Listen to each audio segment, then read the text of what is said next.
right, thanks for being here. I have my traveling show and tell show.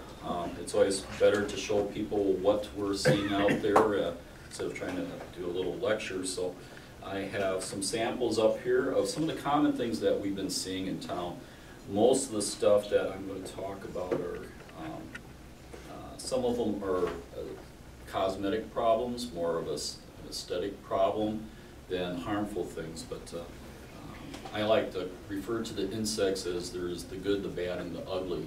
The good guys are the ones that are feeding on the bad insects. The bad are insects that are causing some problem, but they're, for the most part, are not going to kill the tree. And then the uglies are the ones that are really nasty that could kill our trees and do some serious damage. So if you just kind of remember that old Clint Eastwood movie, The Good, the Bad, and the Ugly, those are your three categories of insects. One of the things that we're starting to see already this year is some galls. If you have a maple tree,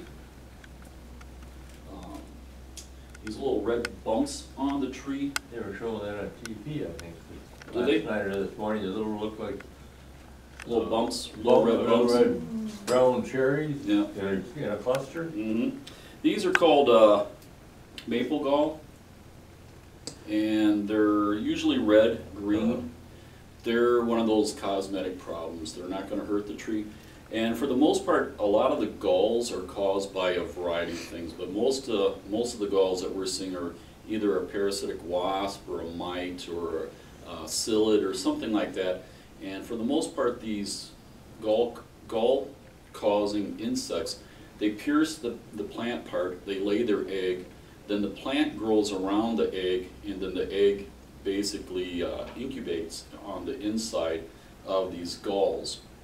And then when they hatch and become adults, they come out and fly around. So for the most part, some of these galls, insects that are causing galls, are not feeding on the tree. So you could go out and spray, you could put a systemic out there, and it's not going to take care of this, because for a systemic chemical to work, the insect has to eat it, has to ingest it, and these things are not feeding on the tree whatsoever. So I get people saying, I spray my tree, and nothing happens, and it's all because the insect isn't feeding and you're wasting your money on the spray. But if you ever cut these things open and look under a microscope, you're going to find these little tiny little larvae kind of things, and those are the insects. And like I said, for the most part, these things are caused by mites or psyllids or something like that. But I'll let you take a look at that. Again, those are cosmetic problems. It might look really harmful on your tree because I've seen some leaves where it's completely covered with red. Another gall that we see, and we see these on our oak trees, these are bullet galls. Again, the same thing. The insect is piercing the plant part, and then the tree grows around the insect. And these are caused by little tiny parasitic wasps. They're really small, little tiny wasps, and these guys are kind of the good guys. Parasitic wasps are going out feeding on other insects. We are starting to see, though, with these bullet galls, that they are girdling some of the twigs, and we're seeing some dieback on the small twigs. Once the branches get pretty big, we're not seeing the problem with the galls anymore, but if you see a lot of these galls, you could go out and pick them off. These brown ones, the insect has already come out. If you want to control this, kind of pick off the greener galls where there's no exit hole. That will reduce the population of the insect because they haven't hatched, they haven't come, flying around. But when you're seeing the ones that are with the exit holes in, they've already hatched, they're already flying around. And if you really want to do something, it's the ones that are green where there's no exit holes. There's so many of these little wasps out there. Picking off a handful probably isn't going to do anything, but a lot of folks feel they need to do something, and that's probably about the best thing you could do with these bullet galls. Where do they winter over? I think for the most part what the adult does, they pierce and lay their egg, these galls form, and then I think, I'm going to have to look this up, I'm not 100% sure, but I think then the egg overwinters in these galls, and then in the springtime. That's the way it works. Mhm. They probably die and the new Yeah. larvae come out. Yeah. For the most part, that's how most of your Most insects are part. working. The adults will lay their eggs in the wintertime, either under the bark or in these gulls or whatever, and then in the spring, the new population pops out. But we see this quite a bit on the bur oaks in town.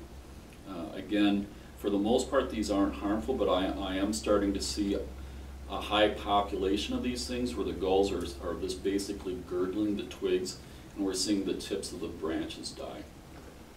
And there you could prune out the deadwood, or like I said, if you get out there early in the spring, start picking these off, you might be able to reduce the population, but there's so many insects out there, I don't think you're going to be all that successful, but at least you have a sense that you're doing something to You control. mentioned You burls. feel good, huh? You mentioned burls, just exactly what causes a burl to form? On a tree, burls, usually we see that kind of stuff on cottonwoods, box elders. Could be a variety of things. High price when you want to buy Oh, one. yeah, I yeah. do woodworking, you know. Yeah, I feel old. the wood carvers, wood Yeah. turners, they like that because, Yeah. especially the box elder, you get some nice grain and beautiful color, some of those reds and Yeah, pinks in there. A guy comes through here every spring in April before I get back from Arizona with a whole pickup load for the wood turner synopsis, and boy, they snap them up. Everybody's got burls to work with, and I don't get any. Another thing that we've been seeing on the bur oak is this. Last year we had a handful, and in Bismarck here, it was mostly up in that northwest corner of the city. I was seeing this up on Mustang and Valley Drive, that area up there.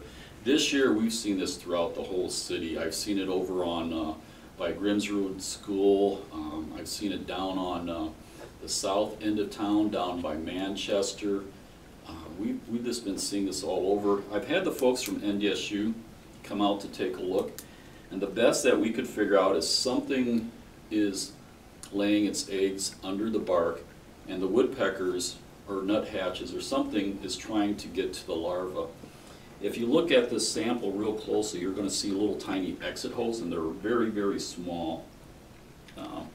But anyway, that's what we're thinking the woodpeckers are going after.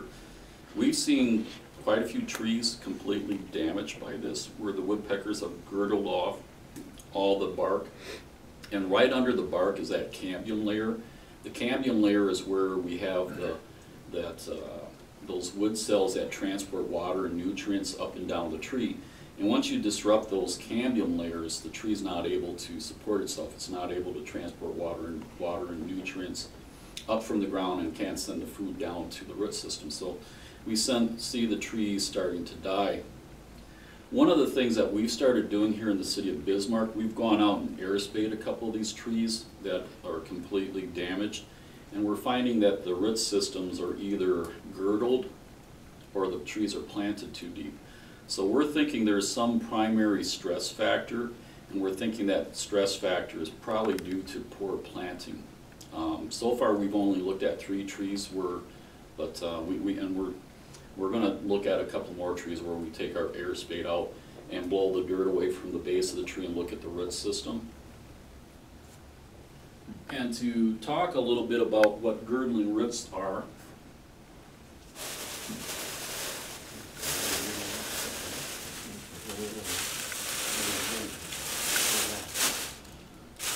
the majority of our tree problems I could trace back to bad planting techniques. And I don't want to point fingers, but when you go to buy a tree from the nursery, any of the nurseries, one of the nurseries or one of the box chain stores, I always tell folks you should treat buying a tree like buying a car. You're not just going to call a nursery and say, hey, do you got any green ash on your lot? Well, give me a couple. You're not going to do that for a car dealer. You're not going to call up a car dealer and say, hey, you got any Fords? Just send me one over. You're going to go out and take a look. You're going to see if it's the color, if it has all the features that you want. You're going to look under the hood. And I tell folks you should do the same thing with buying a tree. You should go and look at the tree on the nursery ground and ask the nursery folks, if it's in a container, one of those plastic containers, ask them to pull the tree out of the container to see what the roots are doing. And this is a tree, we figured it was in the ground for 15 years, so this tree had 15 years of growth before it died. And ultimately, the cause of the death was poor planting technique. This tree was planted in a pot, or it came from a container. They put the tree in the container. The tree sits on the nursery grounds for a year or two. The roots start growing around in those plastic containers. And then you take this tree home, take it out of that pot, put it into the ground. Well, the roots are already circling in a circle pattern. The roots aren't going to spread out. What's going to happen, the roots are going to grow around the tree and end up choking the tree to death, and that's what happened here. The homeowner called, said, my tree died, what should I spray the tree with? And that always baffles me, because the tree's dead. I mean, no matter what you spray, nothing's going to bring it back to life. Give it a blessing. Yeah, yeah, so, yeah, I don't think there's any chemical out there that's going to bring a tree back to life, but they always want to blame an insect or a disease on what's happening. And yes, we will have insects and we will have diseases attacking these stressed trees, but usually there's a primary stress factor that's causing the tree to become weakened, that an insect or disease will come in. If you have a tree that's planted properly, and if you properly care and maintain for that tree, watering it and fertilizing it, keeping the lawnmower away from the base, you will have a healthy tree, and those trees have a much better chance of surviving any insect or disease problem. What happens, you get these roots growing around the base of the tree, they choke it. Again, those cambium, those wood cells that transport the water and nutrients, are being choked off, cut off. So now the tree cannot transport water and nutrients up. The tree will store energy from the previous years, and for most cases, a tree will survive maybe a year or two, or I should say a tree will leaf out for a year or two after basically dying, because it has enough energy to do that. So people say, well, my tree died this year. Well, it could have been something that happened a year or 2 years ago. Some of these years where we've had a lot of snow on the ground and it's been really cold, I've seen a lot of mice and voles come out. Same thing, they'll girdle the base of the tree, they'll gnaw off all the bark. The tree now is not able to support itself. The tree will leaf out that year, it might leaf out the following year, and then it will eventually die. And then they say, well, my tree just died this year, what happened? Sometimes we got to go back a year or two to figure out what happened that caused the demise of this tree. But with tree planting, like I say, if you're going to buy a tree from the nursery and it's in a container, I tell folks, just ask the nursery folks to pop that out of the container and see if there's a lot of these circling roots around. That's a tree that you're probably going to have problems with in the future.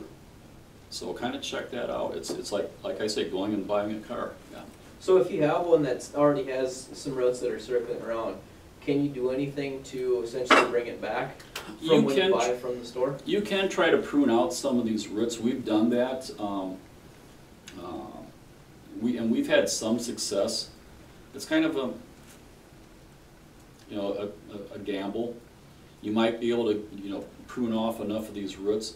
We've had some trees where we pruned off so many roots that we doubted that the tree would survive, and the tree struggled for a couple years until the new roots start coming out. But usually if you go and find something that has a healthy root system to begin with, but yeah, if you buy something and you don't know you should look for this kind of stuff, and now you go home, it's like, oh geez, yeah, there's those girdling roots. You might be able to prune some out if the tree's fairly young, but once the tree gets to this point, there's not much you can do. Good question. Well, if you have, if it's not doing that, but should you take and shake the roots kind of apart then when you put them in, instead of just using all the potting soil and that's there and just kind of loosen it up? The old theory was that you get something from the nursery, you just take a saw or something and kind of cut it, into quarters and kind of spread them out that way.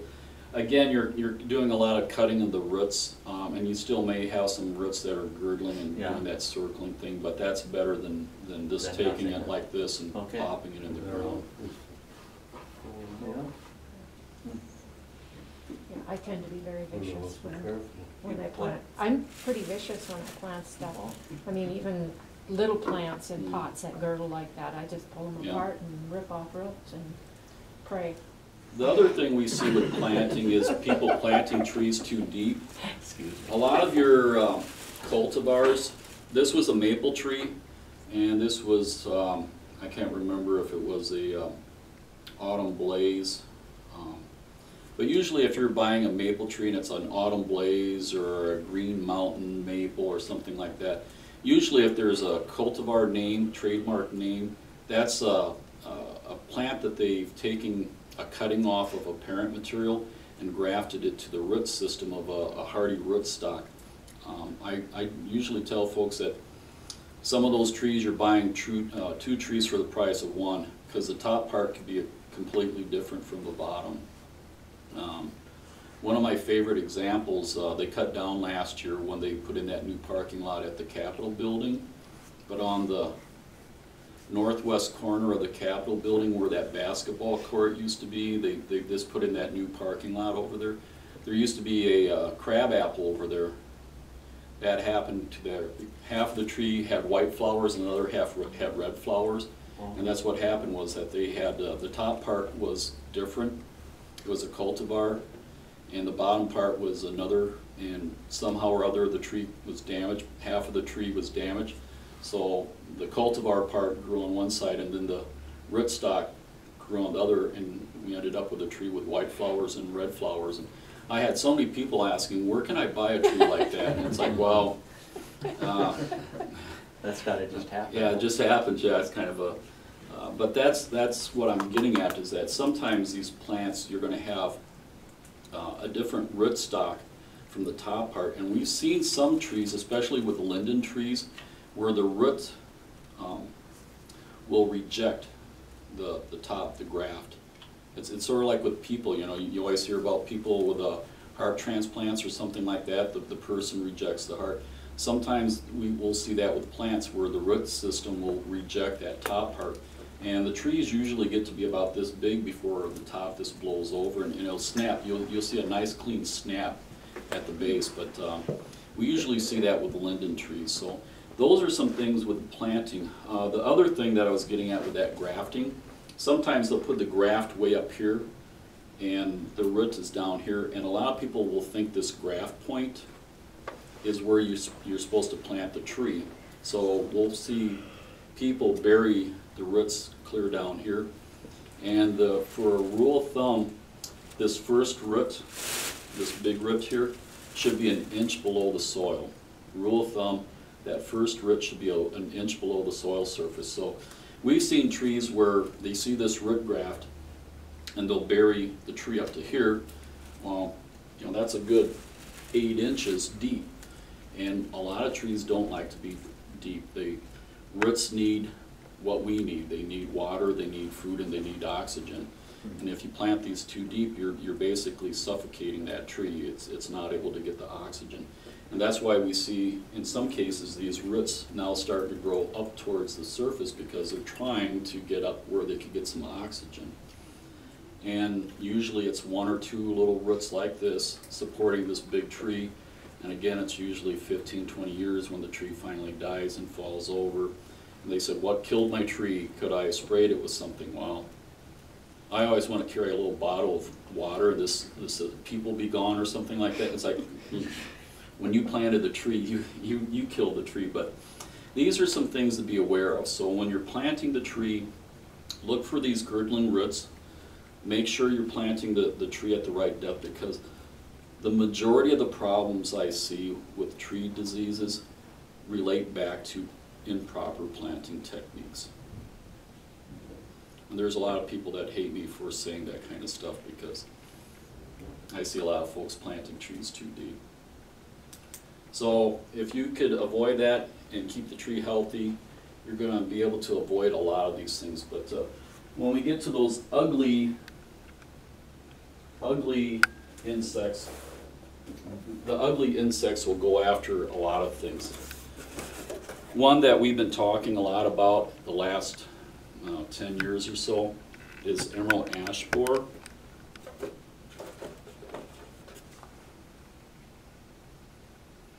And these guys have been killing trees by the millions throughout the whole United States. The closest that emerald ash borer is to North Dakota, it's in Minneapolis, St. Paul, it's over in the Twin Cities, but it's popping up all over the place.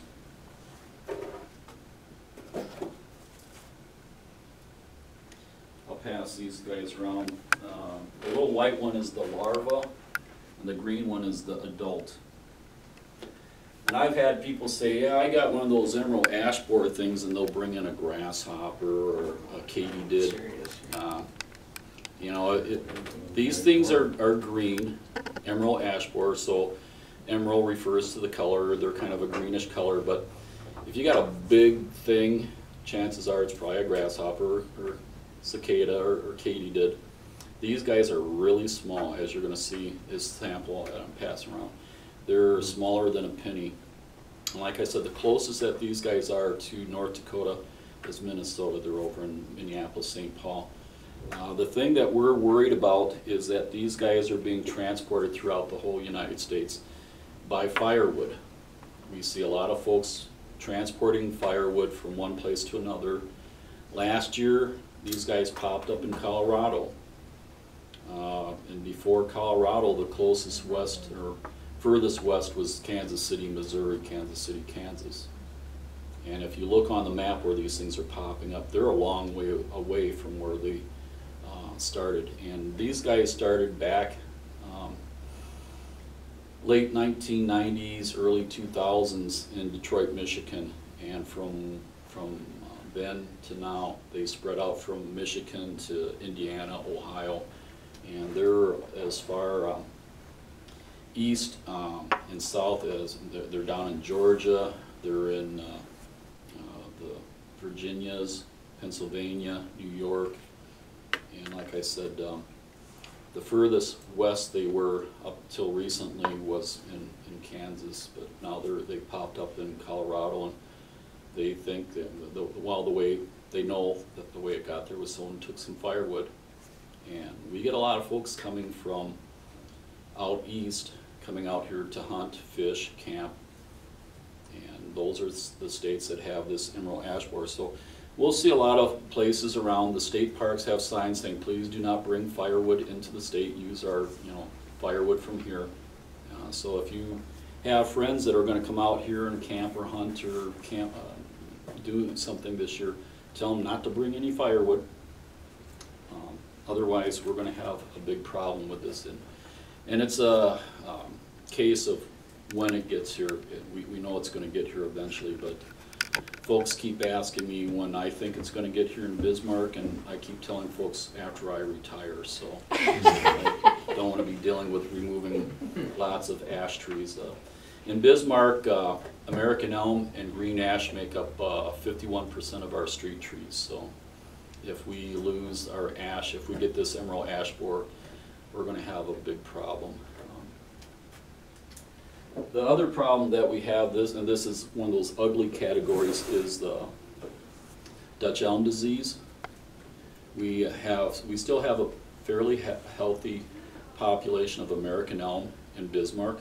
Like I said, green ash and American elm make up 51% of our street trees. And we have a very aggressive Dutch elm disease program. I get people actually sending me hate mail because in the springtime we will go out and inspect firewood piles in people's backyards, and we look for elm firewood. These beetles, again, that life cycle, knowing the life cycle, the adults lay the eggs under the bark. Spring, the insects will tunnel around, and I'll pass this around, but see all these galleries? This is the insect feeding under the bark. And what these insects, and they're really tiny, they're about the size of the head of a pencil, and what they do is they carry in their body this fungus that spreads Dutch elm disease. So the feeding activity isn't doing any well, it's probably stressing the tree, but it's the fungus that they're carrying inside the body that kills the tree. That fungus gets into that cambium layer, and basically the fungus, this builds to a population that it chokes the tree to death. Again, it's not able to transport water and nutrients, but we have a very aggressive program here in Bismarck where if we find elm firewood in your backyard, we're going to send a letter to you telling you you have 10 days to get rid of your firewood, either burn it, debark it, or take it out to the landfill. And like I said, I get a lot of folks sending me hate mail because they don't think it's elm wood. How dare we go into their backyard looking for this stuff? But if we don't have this aggressive program, we could have a lot of trees die. How do you establish or figure out if you actually have this disease in one of your elm trees? What we do is, with the city of Bismarck, we actually hire people in the summertime to drive through the whole city looking for Dutch elm disease. And on elm, American elm, one of the symptoms is that you'll see yellowing in the summertime. The leaves will start to turn yellow, and then within 5 to 7 days after turning yellow, they'll turn brown and just kind of curl up. Those are all symptoms of Dutch elm disease. The other symptom is, and this is a very old sample, so it's dried up, but you can't see it anymore, but you'll see kind of a discoloration on the cambium layer here. If you peel the bark back, you'll see this brown streaking right under the bark layer. And those are all symptoms of Dutch elm disease. What we do then is we take samples off of those trees, we take them back to our forestry shop. We have a lab where we cultivate, we have little petri dishes where we cultivate, look for the fungus, and the fungus is very distinctive. It has some very distinctive characteristics. And we cultivate those samples for 5 to 7 days looking for the fungus. If we see the fungal spores, then that's a positive identification that it's Dutch elm disease. And then we send a letter to, if it's a private tree, we send a letter to the homeowner telling them they have to remove the tree. If it's a boulevard or park tree, the city takes that down. And we get them down within 10 days. For the homeowners, we tell the homeowner to remove the tree within 10 days. Sometimes that doesn't happen because... There's no way of treating it. No. Once the fungus gets into the tree, you can do some preventative treatments. There's some chemicals out there called Arbor Tech that you could treat the trees before they become infected. Last time I checked, it was about $250 per tree to inject it. And you have some of the chemicals, it's every 2 years. They're coming up with some chemicals that it's every 3 years. Triage, I think, is the other chemical. Triage is something you can inject every 3 years. ArborTech is every 2 years. But the thing is, you gotta inject the tree every 2 or every 3 years. And if you got one tree, $250 may not be a lot, but if you have 5 trees, 5 trees times 250 every 2 years, people are, cost benefit. Is it worth the while to spend that kind of money? So we don't see a lot of people treating the trees because after a while they just say, I spent a lot of money to keep this tree healthy, and I'm just going to gamble and hope it doesn't get the disease. The other way Dutch elm disease spreads is through the root graft, and that's the other reason why we try to get these trees down as quickly as possible, because once that fungus gets into the root system, it can spread through the root graft of other elms. And another rule of thumb is the root system of a tree could spread out anywhere from 3 to 5 times the height of the tree. So if you have a 50-foot tree, that root system can spread out anywhere from 150 to 250 feet. Well, measure 250 feet, that's about half a block length. So if your neighbor has an elm tree, that disease could spread to your neighbor and every other elm in between. So that's why we try to get the trees down within 10 days. So we're getting the tree removed before that fungus gets into the root system and spreads to other trees. We have tried to trench around some trees, like in some of the park situations where we didn't catch the tree right away, and we're trying to break up that root grafting. and we tried some trenching. We've been somewhat successful there. We've been able to keep the trees, but if the beetles are around, the beetles are eventually going to get into the trees. So, but we have a very aggressive Dutch elm disease program. Again, I don't want to point fingers, but I always tell people, right here in the Bismarck-Mandan area, we have a tale of two cities. If you go across the river to Mandan, they don't have an aggressive Dutch elm disease program.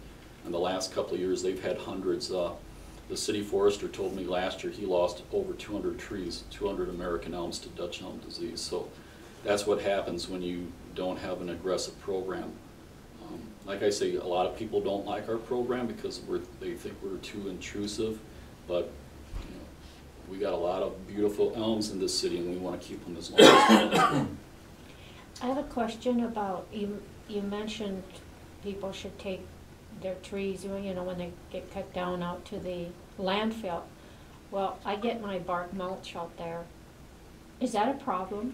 No, and that's a good question. We get that a lot. With the elm wood, we do have a big giant tub grinder out there. Pretty impressive thing. It'll take logs like this big and turn it into wood chips within seconds. So for guys that like to watch big things destroy something within seconds, this is your kind of toy to watch. But we do have we do have a specific area where we take those elm logs, and the tree services that also remove elm trees, they know that they're supposed to take it to, and then we grind up. Again, those beetles are living right under the bark, and if you ever looked at those wood chips are about maybe an inch by inch, so they're ground up pretty well, and that disrupts the breeding, the habitat for those insects, so there's no problem of spreading disease. I have read some research where fungal problems might be an issue, but for the most part there's enough heat generated in those piles of wood chips that heat will kill any fungal problem. So we're disrupting the breeding ground for the insects, and the heat generated from those piles are pretty much killing the majority of the fungal problems. So using those wood chips are pretty safe. As soon as I say something, some weird disease or insect's going to prove me wrong. We've had that happen before. Some other wood-boring insects that we've seen here in Bismarck, and we're seeing it again this year, is I talked about the emerald ash borer. We do have our native ash bark beetles, and these guys are really small. If you see a tree where it looks like someone took a shotgun and shot a lot of tiny BBs into the tree, you see a lot of exit holes, that's chances are you have the native ash bark beetle. And these guys will kill a tree too. We've seen some healthy trees get infected by these guys, and they're dead within a year. And if I'll send this around, and you can see what they do. These little lines, this is what the beetles are doing. They're girdling, they're feeding right under. Again, they're disrupting that tree. They're cutting off that cambium layer. Does that mean we need bigger bugs? It's like the little ones are doing all the damage. Yeah, that's yeah. Another invasive, and so far these guys haven't established themselves here in Bismarck, but and I see the extension does have a bulletin on the wall up here. These are Japanese bark beetles, and one of our friendly nurseries over in Minnesota for 2 years in a row sent these beetles in their plant material to North Dakota. They felt bad because they sent us these invasive beetles, so they sent us some traps to see if we could trap the beetles. This is one we trapped downtown right outside of Peacock Alley. And these Japanese beetles, they love to feed on linden trees. Linden trees are one of the trees that we see quite a bit on our boulevards. They're kind of starting to replace the ash and the elm. So you know, eventually we're going to end up with all these invasive insects that we're not going to be able to plant anything on our boulevards. But another attractive beetle, they are green, and these guys are mean. These are mean insects. They will bite you, and when they bite you, it hurts. I'm originally from Illinois, and we had these beetles in Illinois. And what they would do on the linden trees, they would eat all the green off the leaves, and they would just leave the veins. So from a distance, the trees looked brown, and if you got up close, all that you would see was like the skeleton of the leaf where the veins are just left.